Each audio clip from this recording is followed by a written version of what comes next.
Turabaramukije amahoro y'Imana ubwoko bw'Imana aho muri hose kw'isi yose nzima. Icyubahiro kibandanye guhabwa Imana ituzigama ku munsi. Imana igenda itugirira neza, Imana igenda itwitwararitse. Aho uri hose nawe ndizera wama ubona ukugira neza kw'Imana. Natwe twama twabonye ukugira neza kwayo uko bukeye uko bwije. Turashima Imana igenda ituzigama, igenda turwanirira intambara zitandukanye. Ku mazina nitwa Niyorugira Gedeon, uwo Imana yagiriye ubuntu. Dushimye cyane Imana yatwongeye impwemu izi turiko turahema ni kubw'ubuntu bwayo. Twama tunezerwa n'ukugira neza kwayo. Ino saha na kano kanya rero turashimiye wewe wamaze gufyonda subscribe ugafyonda s'abone. Ni wewe ino video ikishikira ubunyene. Nawe utari bwafyonda subscribe canke s'abone, urahawe ikaze kwino chaîne ya YouTube kugira ngo ibizoza birahaca byose nawe ntihagire na kimwe uzohoma muri byo. Turaguhaye ikaze bugira kandi turashimye turakengurutse ukuntu Imana isubiye kuduhuza n'umwene data tuganire ijambo ryayo. Turamuhaye ikaze mu izina rya Yesu Kristo, abanza bidondore umwanya aragaruka atubwira ijambo ry'Imana. Turamuhaye ikaze mu izina rya Yesu Kristo. Yesu ashimwe cyane shingiro ry'Imana. Amen. Nanjye ndashimira Imana kugira byose ku buntu yangiriye kuba ngihema nkiri muzima. Abantu ngashimira Imana kuri kano karyo Imana ishoboye kunshoboza kandi kuko yadushoboye kuyaga kandi ku ijambo ryayo nkuko umukozi w'Imana atanguye kuvuga. Je nitwa Pasteur Masumbuko Renova, ariko benshi bazi kwa Pasteur Mugisha, abamurira mu ishengero The Door Christian Fellowship Church. Nagira ubuntu n'Imana uyu munsi ko dushobore gusangira ijambo ry'Imana, ariko reka umukozi w'Imana bazaduhe intumbero kino kibagikorwa. Turashimye turakengurutse ukugira neza kwayo. Aha turi muhira dushimira Imana yoyo yatwemereye gusangira ijambo ryayo. Ino saha na kano kanya imbere ya byose, imbere yuko tuja muri byinshi kandi imbere yuko aduga no kwijambo ry'Imana, tugomba twari tumuhe kaze abanze asenge hama akagire ko ndizera yuko nawe uri hafi, ube hafi ufata akanya udutize kano kanya kugira ngo dusangire ijambo ry'Imana. Turamuhaye ikaze mu izina rya Yesu Kristo, abanza asenge kugira ngo atatera abandanya. Byose muraza kubyumva neza, mube hafi mubane natwe n'intumbero muca muyimenya mu kanya. Turamuhaye ikaze mu izina rya Yesu Kristo. Ego reka dusenge dushimira Imana kenge kizima mu izina ry'Umwami wacu Yesu Kristo. Turagushimira kuri Imana iga neza, uri Imana z'ubuntu, Imana dukunda kandi twitwarika. Mu izina ry'Umwami muhora bari mu Jonisi, turagushimira ku buntu watubwiye kuba tugihema. Hariho benshi bitakunze muhora bari ko baba bakibazima, ariko tugategura Imana siko twatubire papa, ariko ni kubuntu bwa Imana. Cyo tugushimiye Imana, tugusaba imbabazi Imana kuko vyatubakoze, twanimbiye twanavuga twanesha n'umugiro wa Yesu Kristo. Mama tukorekeze no mwanya tugatuye kumva ijambo rya Imana. Ndakunze Imana muri seza kumva ijambo Mama muri mu Jonisi. Uduha amatyo mu mwe muri amasomo Imana uratushoye kwitsaba Imana. Katege matyo kurivuga Mama bari mu Jonisi. Udushoboze Imana itongere guca dukore ku Imana. Icyo ugomba Imana uri mu Jonisi ko kiba acu kiba Imana yacu. Uzokoze mu Jonisi ko twese bikuba byose bakuyana Imana. Tuchubirwe na muteka mu izina rya Yesu Kristo papa. Tuzajye mwemu wawe twikire Mama dushoboze Imana. Tuzajye maraso ya Yesu Kristo, maraso y'igiciro, amaraso ashije ku musaraba uzirira byacu Mama Yesu Kristo. Atukiro kino kibanza Imana, hamugisha Mama Yesu Kristo, habo gushoboza mu byose Imana. Uzokoze mu Jonisi. Ishimwe n'icyo muri vya mu Jonisi. Mu izina rya Mama Yesu Kristo umucunguzi tubyizeye. Amen. Rero uko umukozi Imana atatereka tugire ko ijambo ry'Imana agomba ko tuyaga uyu munsi. Nagomba ubwa mbere baze ugure Bibiliya, ndagomba yuko tuyaga mu wese afite Bibiliya. Ni byiza cyane ko turasoma nawe uraba muri Luka 23 ku murongo wa 39 turashikana ku murongo wa 43. Luka 23 umurongo wa 39 gushika ku 43. Rero tugiye kuyaga ku vyerekeye igisuma ku musaraba bari kumwe na Yesu. Igisuma ku musaraba bari kumwe na Yesu.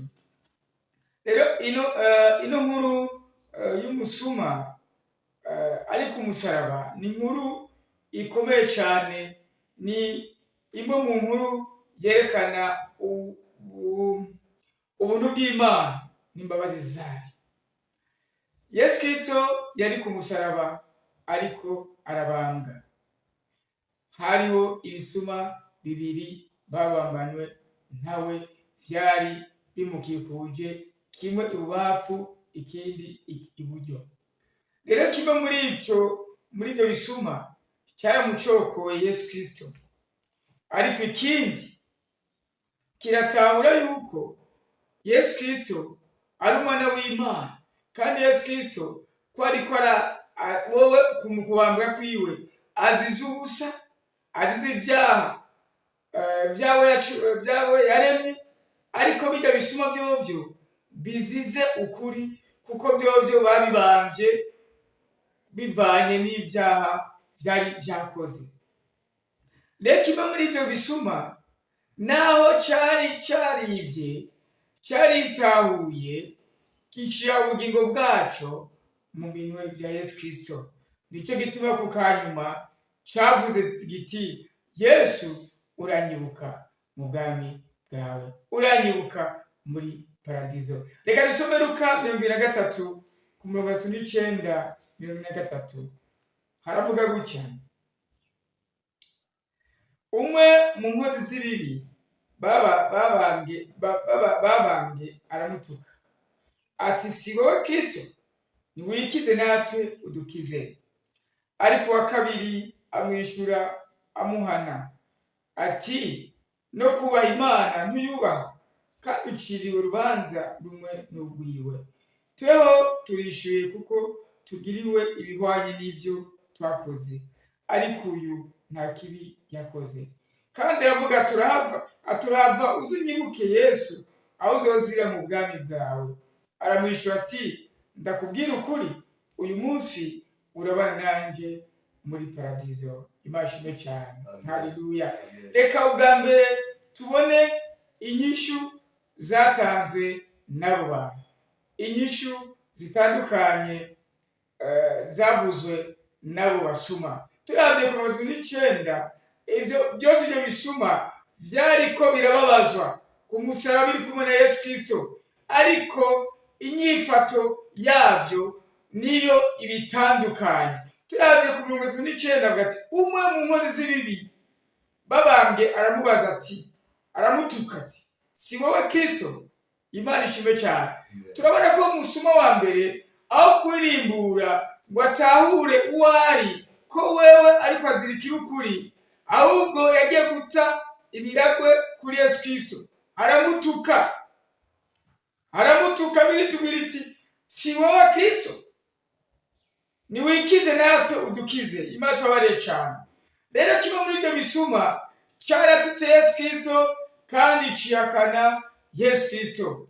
Ariko ikindi kigira kabiri kiravuga ati, wewe kurati ku 40, ariko wa kabiri amwishura amuhana ati, no kubaha Imana ntuyubaha, kandi uciriwe urubanza rumwe n'urwiwe. Imashimwe cyane. Kino gisuma gira kabiri, naho cyari cyarakoze amabi, cyaririmbuye kiramenya ati, jewe zizikira ukuri, kigira mugenzi wacu kiti, mbega wowe wubaha Imana? Imashimwe cyane. Amen. Cyaritawe ko cyakoze ibyaha kandi cemera Imana. Ivyo bitwigisha ikiro muri data. Ivyo bitwigisha yuko umuntu wese akwiye kwitahura uwari. Kijya gisuma ca mbere nicitahuye ico kiri, ariko icya kabiri cyaritahuye ati, naho je n'umusuma ndatinya Imana. Imashimwe cyane. Amen. Kibwira Yesu Kristo aturanyibuka mu bwami bwawe. Bene data, tutahure yuko turabanyavyaha, kandi benshi dukunda guta imfa n'imvane ku Mana. Gata Imana sima niko namiri ibintu nico gisho cyatazonye musuma wa mbere, ariko wa kabiri arimbura ati, jewe nazize ukuri. Bene data, mu buzima bwacu twitahure ko twebwe turabanyavyaha, kandi twitahure tugasaba imbabazi, Imana tugira ikigongwe. Uno musuma arasaba imbabazi ati, Yesu Kristo, je ndi umusuma n'umunyavyaha, atariko uranyibuka, urangira imbabazi, nibasubira mu bwami bwawe. Kino gisuma gitahura yuko Yesu Kristo afise ububasha budasanzwe, ati unabambwe natwe afise ububasha budasanzwe. bitwigisha yuko uyu musuma nta buzima bwiwe atigeze agendanira Yesu, atigeze yizera Yesu, ku kanyuma aritahura ati genda umunyabyaha, aturagibuka Yesu Kristo mu bwami bwawe. Ikigira kabiri tugiye kuraba, umusuma yatura ibyaha vyiwe. Ku murongo wa 41 haratubwira ati twebwe turishuye kuko tugiriwe ibihwane n'ivyo twakoze, ariko uyu nta kibi yakoze. Imashime cyane. Kino gisuma cyaritawe yuko coco kiriko kizira ikirukuri, ariko kuri Yesu kiravuga giti uyu wewe ariko azira ivyo atakoze. Mwene data, kino kwihana kwa kino gisuma vyerekana yuko hariho ukuzohanwa kw'abantu bakoze ivyaha. Kiravuga iti narakoze ivyaha uranyibuka, urambabarira. Bene data, nawe tokora ibyaha bimeze gute bigatuka tukutuku, ariko twegere Yesu Kristo tugasaba imbabazi, araduharira. Kino gisuma cyariko kirapfa, kibambye kibabaye cyane, mugabo nicyagize kwiyebura, cyavuze kiti naho ndiko ndababara, naho ndiko ndabambwa, uyu Yesu turi kumwe arashobora kumbabarira. Bene data, nawe niwicira urubanza, naho ibyaha byawe tukura tukutuku, niwegera Yesu Kristo arakubabarira ibyaha byawe, kandi urabana nawe mu iparadizo, kandi uzoba mu bwami bw'Imana niwihana. Ntikigize gisaba imbabazi, nticyabye mwumva bari ibyo nakoze, oya, cyaravuze kiti urangibuka mu bwami bwawe. Ariko wa wundi musuma wundi we nigeze yumvira ibyo gusaba imbabazi, ahubwo yatanguye kwagiza Yesu Kristo ati niwikize natwe dukize. Rero bene data, uno musuma agira kabiri we yaremeye responsabilite ziwe, yaremeye ati jena naracumuye, ati jenda umunyabyaha, jenda umusuma. Benshi rero ntitwemera ibyaha byacu, tuba tuyihagarara, Yesu ni umunyabyaha, Yesu nagize ibintu ivyo bituma ibintu bizotuma tutabona ubwami bw'Imana, kuko benshi nitwatura, benshi nitwirimbura, tukazorindira yuko wa musi warapfuye abantu bagiye gusabira amamisa ngo gusenge ngo tumusabire, n'abadosaba imisi 1000 n'ibihumbagiza. Mu gihe utirimbuye ngo wihanukire ubuzima, mwene data, ibyo byose ntawe bizogushikana. Abisi turagira impuhwe nyinshi cyane, muga nimba ari impuhwe twagomba kugira nizo kubwira ubutumwa abanyabyaha igihe batarapfa kugira bihane, kuko bamaze gupfa bakava mu mubiri, bakavamo inkwemu z'abazima, naho tuwagira imisa 1000 n'ibihumbagiza zimeze gute, ntacyo tuzoba tuko turabafasha. Ibyo byose no gutakaza umwanya. Bene data, nimba ariyo service wogira umuntu umunsi, ni ukumubwira ubutumwa bwo kwihana, apana bone bwo kubasiga amavuta ngo akiri imigisha n'ibiki, mugabo akigumira mu vyaha, ngo akibuheza niko n'ibiki, guheza ngo si bibi, imigisha si mibi. Mugabo bene data, nigutiya n'ibyaha byawe ngo wizere umwami Yesu Kristo, bakubona umwami n'umucunzi w'ubwo bwawe, kuko kino gisuma kirimbuye kavuga iturangibuka, kiriatura kiremera, ntacyo bizokumarira muri data. Yani ibyaha byawe. Kandi kino gisuma kino kitwereka cyaratawe ko Yesu Kristo wewe ariko azira ubusa. Kuri cyo Yesu Kristo yarazi cyo akora mu gacoco cyagati uyu wone byaha yakoze, kuko nivyo Yesu Kristo ntacyo yakoze, twebwe nitwe twakoze ibyaha, yabambye kubw'ibyaha byacu, we ntacyo yakoze. Kujya ku musaraba cyari kibanza cyacu twagomba kujyamo, ko twebwe twakoze ibyaha, mugabo aritanga. Uno musuma nawe yaritanga ati Yesu Kristo ntacyo yakoze, ahubwo nitwe twakoze ibyaha. Ndi kuvuga yuko tutahura ko kwitanga kuma Yesu Kristo ari umuntu twagiriwe n'Imana. Rero data, ukwihana kukuri utangura no gutangura kwirimbura, ukamenya uwo uri kandi ukatura ibyaha byawe imbere y'Imana. Ikigira gatatu tugiye kuraba ni uko uno musuma yashyize ukwizera kwiwe muri Yesu Kristo. Turavye ku murongo wa 42 haravuga ati kandi aravuga turahava uzunyibuke Yesu awuzosira mu bwami bwawe. Imashimwe cyane, haleluya. Uno musuma naho yakoze ibyaha aririmbura ukwizera kwiwe agushira muri biganza by'umwami wacu Yesu Kristo. Aravuga turanyibuka niwagera mu bwami bwawe. Nuvuga kino gisuma cyarize ubuzima bwacu cyabaye mo muri nosi nticyari kigera cyizeye mugabo kubwo giwe na Yesu Kristo cyarize. Muri lataraje no kwifuriza nuko uyu munsi wahura na Yesu Kristo kandi ukizera kuko benshi barahura nawe mugani bamutahura ntibamumenye kuko kita kindi gisuma kigeze cyacu kitigeze gitahura Yesu Kristo ariko kindi gisuma mwe yagikoreramo arakigati burya uyo mubambanywe niwe afise ubugingo bwa buzima bwawe, niwe afise ejo hawe, niwe afise kaza kawe kandi niwe mwizera uzobaho nazo barapfuye. Kino gisuma kiravuga ati Yesu uranyibuka niwaza mu bwami bwawe. Bisigura yuko ukwizera kwacu kwagushize mu biganza bwa Yesu Kristo. Ibyo rero kwari ukwizera kudasanzwe, kiratura ko Yesu Kristo ari umwami, kirizera ko Yesu Kristo ari umwami kandi kirizera ko Yesu Kristo afise ubwami burengeye inyuma yo gupfa. Ko muri data inyuma ya runo rupfu tuzopfa twese mu mubiri, hari ubundi bwami tuzojamo aho tutazopfa. Kino gisuma kiratahura ati naho nopfa uyu munsi Yesu urafise aho ushobora kuntwara.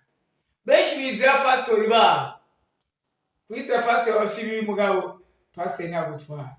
Ugasanga umuntu wakwizera Yesu yizera abakozi b'Imana, ugasanga abakozi b'Imana yabagize ibigirwamana imbere yiwe mugabo ntakurikiye Yesu, agakurikira abantu agukurikira Yesu. Bene data Yesu Kristo avuga ati Jonze ari ukuri n'ubugingo. Yego twese abakozi b'Imana, kwizera umukozi w'Imana sibi mugabo bene data ukwizera kwawe nyakuri ugushiye muri Yesu. Kora pastor yohinduka, abakozi b'Imana barahemuka, abakozi b'Imana bohinduka mugabo Yesu we nahinduka.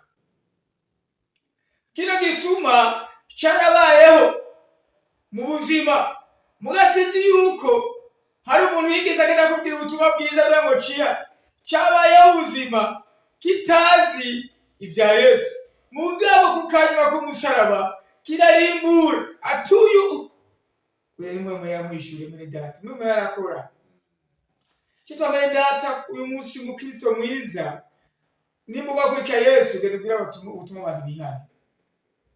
Kino gisuma mwe yaragikorera mu musaraba atumva uyu muri kumwe n'umwami atumize murakira. Mbere data kino gisuma carizeye ko Yesu akiza.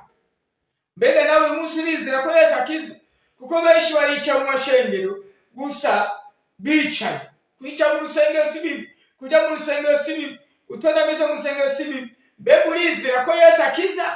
Ko benshi bizera abana b'abantu akuvumba umuntu bariya numvise umuntu bagusenye ngucuki ngo numvise undi hari ariko muri ko Yesu Kristo yavuze ati igihe cyanyuma nimuze muhembe kuko benshi badoza bigira abakozi b'Imana kandi bazimize benshi ariko bane data umuntu akiza ni Yesu.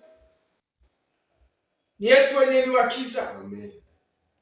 Abandi bose bashaka bari ngaho mugani agico gufasha. Muri ukingene Lazaro yari inshuti ya Yesu Kristo, yabise abantu benshi nuko yamaze gupfa ko Bayuda baje kuganda, baraje kuganda ari benshi mugabo nta numwe yigiza mukiza. Mugabo Yesu amaze gukuza niwe yamukishije aramuzura Lazaro. Bene data agakiza kaza biciye mu kwizera Yesu Kristo. Ko benshi barizera amashengero.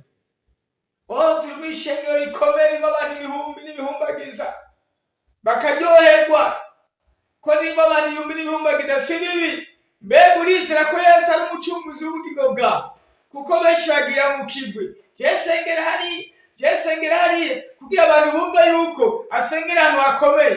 Oya, icyo nakwaza kuri muri kino gitondo, mbega urizera Yesu? Kujya mu rusengero si bibi, kuko namwe n'abandi si bibi. Mugabo ne data, raba ubuzima bwawe ntuza gusanga umeze nka kindi gisuma kitigeze kitahura, ariko nkakwifuriza yuko wowe nka kino gisuma citahuye. Nawe ne data witahure, kuko Imana ntuzoyibwira iminsi wagiye mu rushengero, iminsi wagiye wisondesheje, ariko izokubaza warizeye umwana wanje Yesu Kristo ko namurungitse kugira apfire ibyaha byawe? Kino gisuma kigirwa ubuntu nibakwe kiramwizera Yesu. Kigira gatatu, kandi mumbabarire, Yesu Kristo acagiha agakiza. Kino gisuma kizeye Yesu Kristo agiha agakiza. Nta wundi atanga agakiza atari Yesu Kristo.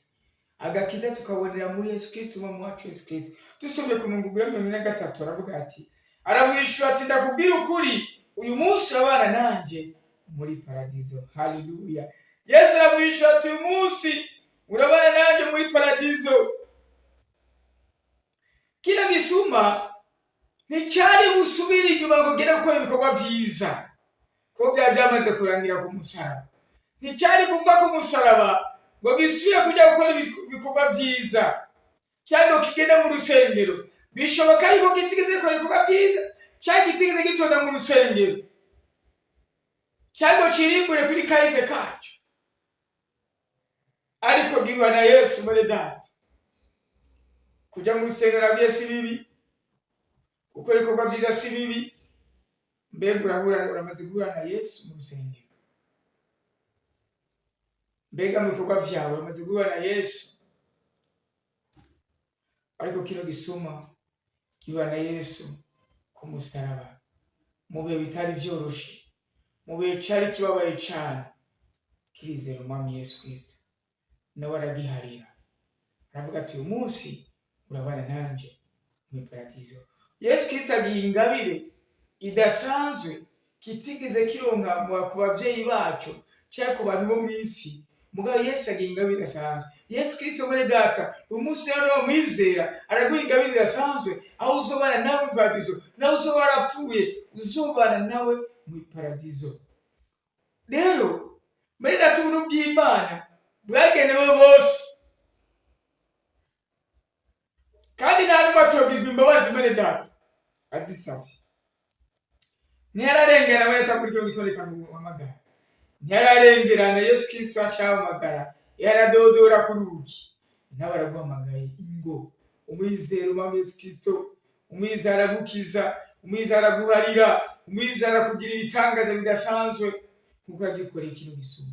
Kino gisuma yari kiteze kugira ngo agakiza ku musaraba, ariko nawe Yesu atogusanga muri data, nawe Yesu atogusanga. Kino gisuma cyakiteze ko gihura na Yesu ku musaraba, kuko benshi tumurindira gusa mu rusengero, tumurindira hariya gusa. Yego ni byiza, mugabo Yesu Kristo ntatogusanga. Naho warapfuye hari ikuzima gusangayo, kuko wose afite ububasha. Mwibuke Lazaro yamusanze mu mva amaze iminsi yarapfuye, Yesu amusangayo amugira muzima. Haleluya. Imana ishimwe Yesu Kristo. Yesu Kristo ntatogusanga muri data, no mukabara gusanga agakurokora.